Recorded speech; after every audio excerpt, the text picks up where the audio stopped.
Hello, everybody. Welcome to the opening of the MTG Honor Among Thieves Secret Lair drop. I have no idea how they decide to package all of these secret layers. For those of you who have seen a secret layer or have received one before, sometimes they come in these flat boxes, sometimes they come in things like this. I don't understand the difference.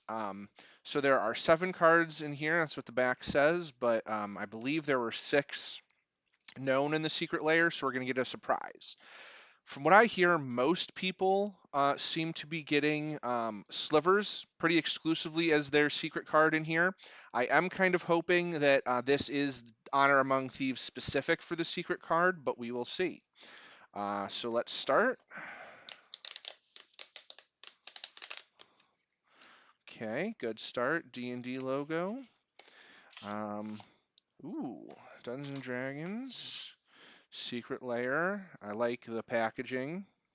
That's nice. Maybe we get a reprint of the Forgotten Realms, Adventures in the Forgotten Realms, or the Commander set series. We'll see. Okay.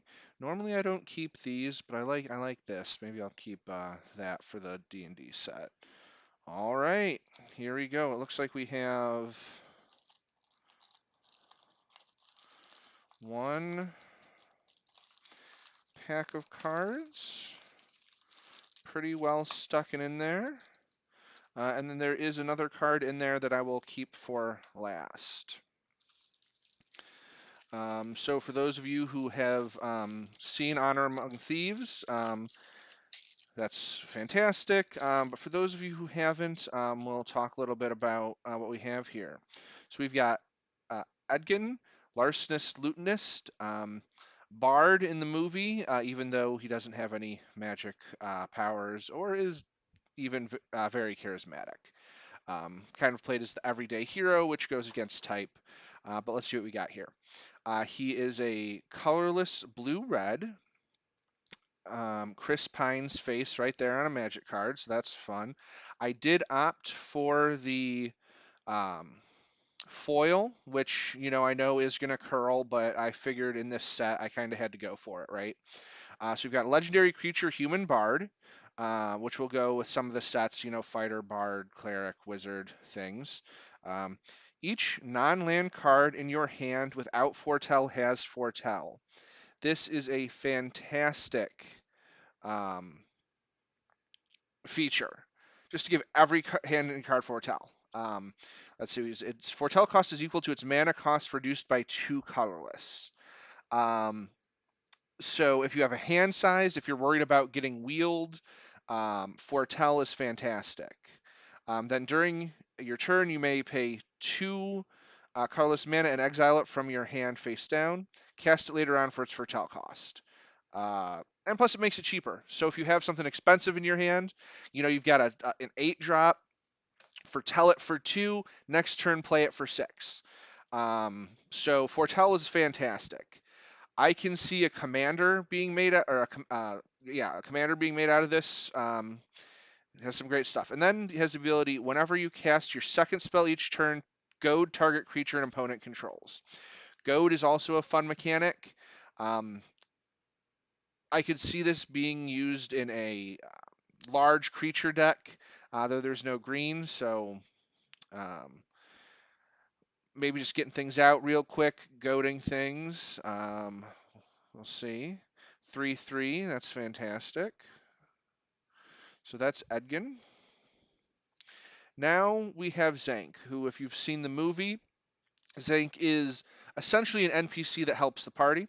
We've got a 2 colorless, 2 white legendary creature, human knight. Not going with Paladin because Paladin isn't really a thing in MTG. And Zank Paladin Unbroken. He's 2/4 with double strike, and auras you control have exalted. Whenever a creature you control attacks alone, it gets a +1/+1 until the end of turn for each instance of exalted permanence you control. Uh, so not only does he get double strike if you have uh, auras out on the board for him or for other creatures.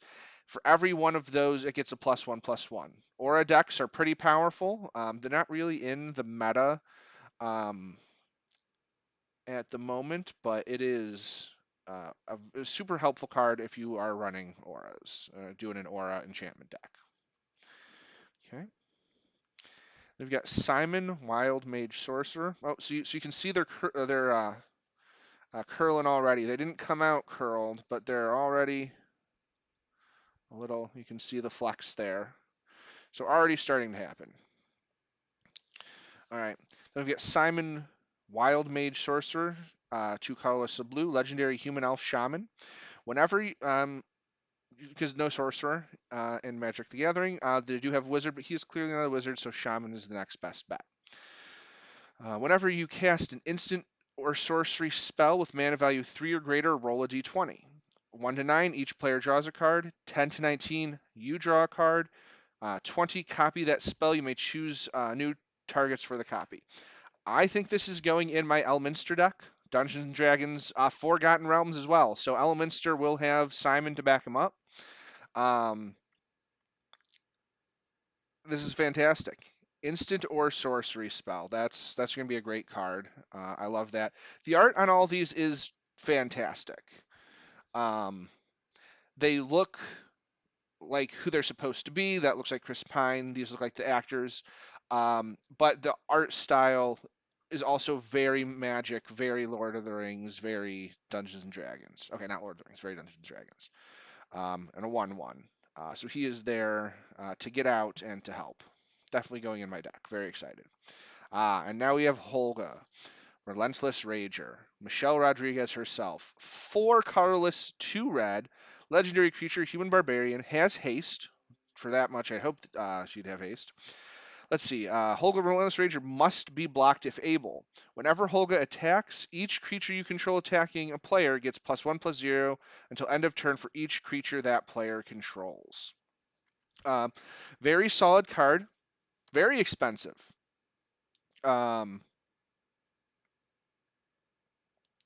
Not sure how much play this should get, but I like the card. The art is fantastic, and at least very interesting. Now we're coming to the last card. No, we've got 2 more cards because we have another famous person coming up here soon that I forgot about. We have Forge, Neverwinter Charlatan. Get a little bit more up close. My camera sucks. I'm going to fix this camera. I finally figured out what's going on, why this camera doesn't have good quality, so bear with me. But there we have Hugh Grant. So, Hugh Grant on a Magic the Gathering card. 3 colorless, 1 black for legendary creature, human rogue, menace. Ward, sacrifice a creature. Forge Neverwinter Charlatan gets +2/+0 for each treasure you control. Whenever one or more players sacrifice 1 or more creatures, you create a tapped treasure token. This ability triggers only once each turn. Um, this I could see a solid deck being built around. Um, a black sacrifice deck. I can see that. I can also see it just being a good card thrown in a black deck. I can see the use in that. Very good. 2/4. All right. Now, probably the most fun one, because this is going to be the Druid that shifts into an Owlbear. So we have Doric, Nature's Warden, flip card. Legendary creature, Tiefling Bard, 3 colorless, 1 green. Vigilance. When Doric, Nature's Warden, enters the battlefield, search your library for a forest card, put it into the battlefield tapped, then shuffle. Whenever Doric attacks, you may pay a colorless and a green. If you do, transform her. 3/3 as herself. You transform her. Doric Owlbear Avenger. Vigilance Trample 6/6. Whenever this creature transforms into Doric Owlbear Avenger, other legendary creatures you control get +2/+2 and gain trample till the end of turn. At the beginning of your upkeep, transform Doric. This is going in my Vorinclex deck pretty much immediately. So I have 2 cards out of this that are immediately going to go into the deck, into decks I already have. Fantastic. So we have our last card here. I'm hoping it's not a reprint. I'm hoping this is going to be an artifact that we saw in Honor Among Thieves. I'm hoping it's the Hither Thither staff. That would be fun. Maybe the Helm of Disruption. I don't think that's what it's called in the movie, though. That would be a fantastic artifact where it's an artifact board wipe. That would be fun. But we'll see. Let's open it here to get a good visual first before I turn it over.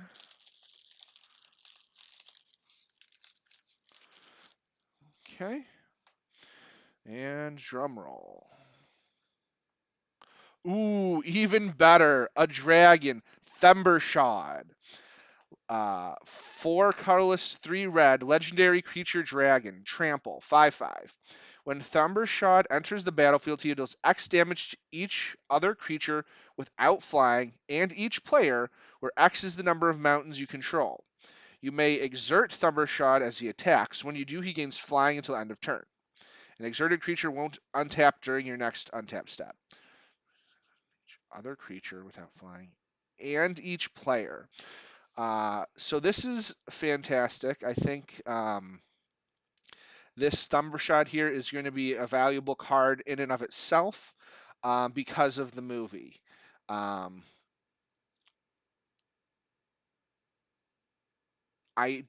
I'm not an expert at reading Magic cards because this is saying when Thundershot enters the battlefield, he deals X damage to each other creature without flying and each player, where X is the number of mountains you control.